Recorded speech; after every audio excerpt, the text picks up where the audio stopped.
जय श्री राम दोस्तों। राम मंदिर को लेकर चारों तरफ खुशी का माहौल है।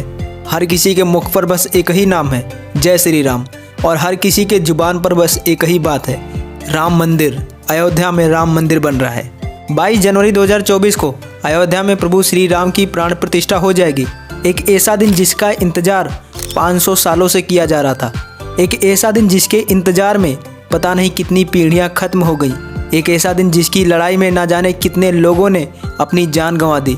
एक पल के लिए, जरा एक पल के लिए सोचकर देखिए कि 16वीं सदी में ऐसे लोग थे जिनका सपना था कि राम मंदिर बने।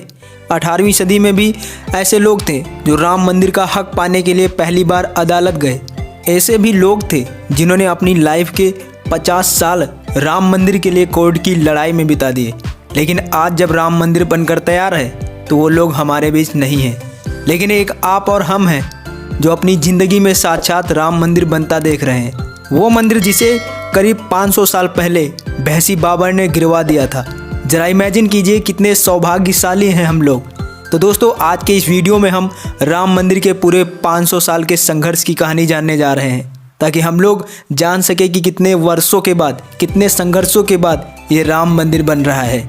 तो चलिए दोस्तों, जानते हैं राम मंदिर के 500 सालों के ऐतिहासिक संघर्ष के बारे में। यदि आप चैनल पर नए हैं तो प्लीज़ चैनल को सब्सक्राइब करिएगा, वीडियो को लाइक करिए और अपने सर्कल में शेयर करिए, ताकि वो भी इस संघर्ष के बारे में रूबरू हो सके। तो चलिए वीडियो को स्टार्ट करते हैं। जय श्री राम। दोस्तों, लगभग हम सभी लोग ये जानते हैं कि बाबर ने राम मंदिर को तोड़वाकर उसी जगह मस्जिद का निर्माण करवाया था। पानीपत के प्रथम युद्ध में जो 1526 में इब्राहिम लोदी और बाबर के बीच लड़ा गया, बाबर की जीत हुई और भारत में मुगल साम्राज्य की स्थापना हुई।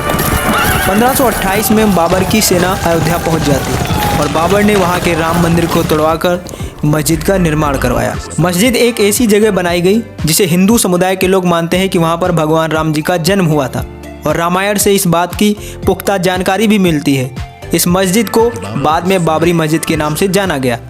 इसके बाद मुगल शासन की जड़ें और मजबूत होती चली गई, लेकिन हिंदू समुदाय के लोग इस घटना को पचा नहीं पा रहे थे और समय समय पर राम मंदिर को लेकर दंगे होते जा रहे थे। बाबरी मस्जिद बनने के करीब 190 साल बाद 1717 में राजस्थान के राजा जयसिंह द्वितीय कोशिश करते हैं कि मस्जिद और उसके आसपास वाली जगह उनको मिल जाए, क्योंकि वो जानते थे कि हिंदुओं के लिए उस जगह के क्या मायने हैं और क्या आस्था है।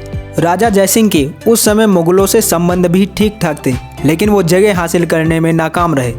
लेकिन उन्होंने एक अच्छा काम किया, वहाँ पर एक राम चबूतरा बनवा दिया ताकि हिंदू यहाँ पूजा अर्चना कर सके। मुस्लिम मस्जिद में नमाज पढ़ते थे और हिंदू बाहर पूजा करते थे। लेकिन मंदिर टूटने के बाद करीब 250 सालों के बाद हिंदू ये नहीं भुला पा रहे थे कि आखिर राम मंदिर की जगह मस्जिद कैसे। इसके बाद साल 1813 में हिंदू संगठनों ने दावा किया कि 1528 में बाबर ने मंदिर की जगह मस्जिद का निर्माण करवाया था।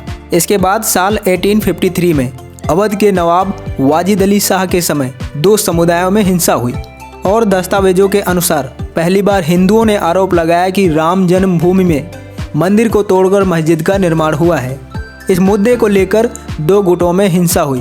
फिर साल 1885 में अंग्रेजों के शासन में मामला पहली बार कोर्ट पहुंचता है और महंत रघुबर दास ने अदालत से ये दरख्वास्त करते हैं कि चबूतरे पर राम मंदिर बनाने की इजाज़त दी जाए, लेकिन इस अर्जी को ठुकरा दिया गया। इस तरह करीब 60 सालों तक इस मामले पर धूल पड़ी रही और हिंदू मुसलमानों में हिंसा होती रही। और साल 1946 में बाबरी मस्जिद को लेकर शिया और सुन्नियों में विवाद हुआ। हालांकि बाबर सुन्नी था, इसलिए फैसला शियाओं के खिलाफ गया। फिर टाइम आता है 15 अगस्त 1947 का, जब देश आज़ाद हो जाता है और लोगों को लगने लगा कि देश की आज़ादी के साथ साथ इस राम मंदिर को भी आज़ादी मिल जाएगी। लेकिन उस समय की सरकार ने इस मामले पर ज़्यादा ध्यान नहीं दिया। जाहिर सी बात है, देश को नई नई आज़ादी मिली थी और हिंसा भड़क सकती थी, इसीलिए पंडित जवाहरलाल नेहरू ने ऐसा कोई भी कदम नहीं उठाया जो कि देश के हित के लिए खिलाफ हो। हालांकि वहीं दूसरी तरफ राज्य सरकार ने जुलाई 1949 में मस्जिद के बाहर राम चबूतरे पर राम मंदिर बनवाने की कवायद शुरू की, लेकिन यह भी नाकाम रही। इसके बाद दिन था 23 दिसंबर 1949 का, जब लोग सुबह उठे तो उन्होंने सुना कि मस्जिद से घंटियों की आवाज़ें आ रही थी। हालांकि जब वहां जाकर देखा गया तो हिंदू संगठन के लोग राम, लक्ष्मण और सीता की मूर्ति के आगे पूजा कर रहे थे। हालांकि 22 दिसंबर की रात मस्जिद में राम, लक्ष्मण और सीता की मूर्तियां रखी गई थी, जो उसके लिए एक सही जगह थी, क्योंकि इससे पहले मस्जिद की जगह राम मंदिर हुआ करता था। मुसलमानों ने नमाज पढ़ना बंद कर दिया। बाद में सांप्रदायिक हिंसा को ध्यान में रखते हुए राज्य सरकार ने वहां पर ताला लगा दिया। इसके बाद साल था 1950 का, जब 1950 में इस ज़मीन के लिए अदालती लड़ाई के लिए एक नया दौर शुरू होता है, जब 16 जनवरी 1950 को गोपाल दास विशारद कोर्ट ने ये कहा कि मूर्तियां वहां से नहीं हटाई जाएंगी और बिना रुकावट के पूजा जारी रखी जाए। कोर्ट ने कहा कि मूर्तियां नहीं हटेंगी, लेकिन तालाब बंद रहेगा और पूजा सिर्फ पुजारी करेगा, जनता बाहर से दर्शन करेगी। फिर साल आता है 1959 का, जब निर्मोही अखाड़ा कोर्ट पहुंचकर अपना दावा पेश करता है। इसके बाद सुन्नी वक्फ बोर्ड ने 18 दिसंबर 1961 में विवादित स्थल के मालिकाना हक के लिए मुकदमा दर्ज कराते हैं। इसके जवाब में फिर साल 1984 में विश्व हिंदू परिषद ने विवादित स्थल का ताला खोलने की मांग करते हुए एक विशाल मंदिर के निर्माण के लिए अभियान की शुरुआत करता है और एक समिति का भी गठन करता है। इसके बाद 1 जुलाई 1989 को भगवान रामलला विराजमान नाम से 5वां मुकदमा दर्ज किया गया। यह मुकदमा वीएचपी नेता देवकीनंदन अग्रवाल ने दायर किया था। इसके बाद 1989 में ही 9 नवंबर को उस समय देश के प्रधानमंत्री राजीव गांधी थे, उनकी सरकार ने विवादित राम मंदिर के पास ही राम मंदिर शिलान्यास की इजाज़त दे दी। राजीव गांधी के इस एक्शन की वजह से मुस्लिम समुदाय में आक्रोश भर जाता है और वो हिंसा करने पर उतर आते हैं। इसके बाद साल 1990 25 सितंबर को यह एक ऐतिहासिक दिन था, क्योंकि इस दिन बीजेपी के मशहूर नेता लाल कृष्ण आडवाणी ने सोमनाथ से अयोध्या तक रथ यात्रा शुरू करते हैं। इस रथ यात्रा की वजह से आक्रोश फैल जाता है और हिंदू मुसलमानों के बीच गुजरात, कर्नाटक, उत्तर प्रदेश और आंध्र प्रदेश में दंगे भड़क गए। कई इलाकों में कर्फ्यू लगा दिया गया था और लाल कृष्ण आडवाणी को 23 अक्टूबर 1990 में बिहार में अरेस्ट कर लिया जाता है। उस समय बिहार के मुख्यमंत्री लालू प्रसाद यादव थे। इसके बाद हिंसा को ध्यान में रखते हुए लाल कृष्ण आडवाणी को जेल से रिहा कर दिया जाता है और रथ यात्रा अयोध्या के लिए फिर से स्टार्ट होती है। रथ यात्रा अयोध्या में पूरी हुई उस दिन हजारों की संख्या में कार सेवक मस्जिद के पास जमा होते हैं और मस्जिद के गुंबदों को तोड़ फोड़ करके वहां गुंबद के ऊपर चढ़कर भगवा ध्वज फहरा देते हैं। इस घटना की वजह से तमाम स्थानों पर हिंसा भड़क उठती है और जमकर दंगे होने लगते हैं। इसके बाद साल 1991 में उत्तर प्रदेश में आम चुनाव होते हैं और बीजेपी की इस चुनाव में जीत होती है और इसके बाद कल्याण सिंह को उत्तर प्रदेश का मुख्यमंत्री चुना जाता है। इसके बाद 31 अक्टूबर 1992 में धर्म संसद में कार सेवा की घोषणा होती है और नवंबर 1992 में कल्याण सिंह अदालत को मस्जिद की हिफाजत का हलफनामा सौंपते हैं। इसके बाद टाइम आता है 6 दिसंबर 1992 का। यह वह दिन था जिसके लिए राम मंदिर आंदोलन सबसे ज़्यादा चर्चा में रहा। इस दिन हजारों की संख्या में कार सेवक अयोध्या पहुंचते हैं। कुछ कार सेवक 11:50 पर बाबरी मस्जिद के ढांचे पर चढ़ जाते हैं और 12:30 पर पहला गुंबद गिरा देते हैं। इसके बाद दूसरा गुंबद करीब 3:30 बजे गिरा देते हैं और करीब 4:30 से 5 बजे के बीच तीसरा गुंबद भी गिरा दिया जाता है। इस तरह बाबरी मस्जिद का अंत हो जाता है। बोलो जय श्री राम। बाबरी मस्जिद का ढांचा गिराए जाने के बाद देश भर में दंगे भड़क उठे। इसी दौरान जल्दबाजी में एक अस्थायी राम मंदिर बनाया गया। उस समय के प्रधानमंत्री नरसिम्हा राव थे, जिन्होंने मस्जिद के पुनर्निर्माण के लिए एक अलग ज़मीन देने का वादा किया। इसके बाद टाइम आता है साल 2002 का, जब अप्रैल में विवादित स्थल पर मालिकाना हक को लेकर इलाहाबाद के 3 जजों ने सुनवाई शुरू की। साल 2003 जुलाई में हाई कोर्ट ने झगड़े वाली ज़मीन पर खुदाई करने का आदेश दिया ताकि पता लगा सके कि यहाँ वाकई में मंदिर था। लेकिन ASI archaeological survey of India को इस खुदाई में मूर्तियाँ और मंदिर के अवशेष मिलते हैं। इस बात से साफ जाहिर हो जाता है कि मस्जिद से पहले मंदिर था और मंदिर को तोड़कर मस्जिद का निर्माण किया गया था।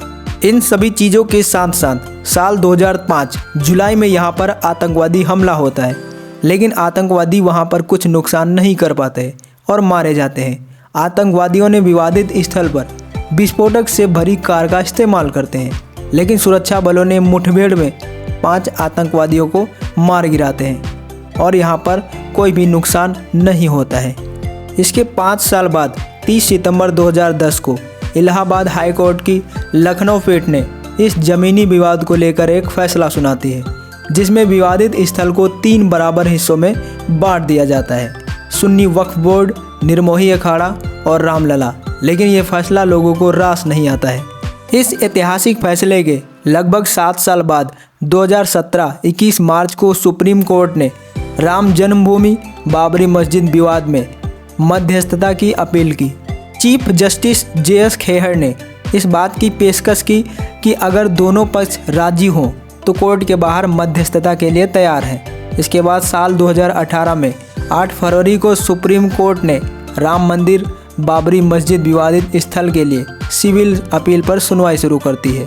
इसके बाद इस मामले की सुनवाई को लेकर 8 जनवरी 2019 में सुप्रीम कोर्ट एक 5 जजों की एक संवैधानिक पीठ तैयार करता है, जिसमें चीफ जस्टिस थे रंजन गोगोई और अन्य 4 जस्टिस थे SA Bobde, justice NV Ramana, justice UU Lalit, justice DY Chandrachud.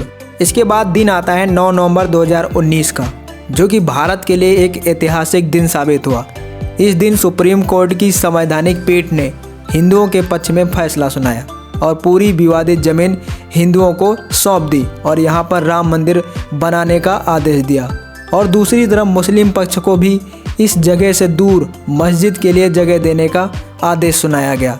इसके बाद राम मंदिर बनने का सफ़र शुरू हुआ और 5 अगस्त 2020 को राम मंदिर के लिए भूमि पूजन का कार्यक्रम रखा गया। PM नरेंद्र मोदी जी ने अयोध्या में भव्य राम मंदिर का पूजन किया। इस तरह से अयोध्या में राम मंदिर निर्माण की शुरुआत हुई। इसके बाद 22 जनवरी 2024 को अयोध्या में राम मंदिर बनकर तैयार है और राम मंदिर का उद्घाटन और रामलला की प्राण प्रतिष्ठा 22 जनवरी 2024 को होनी है। तो दोस्तों, ये थी राम मंदिर की बाबरी मस्जिद से लेकर राम मंदिर तक बनने के लिए स्ट्रगल भरी कहानी।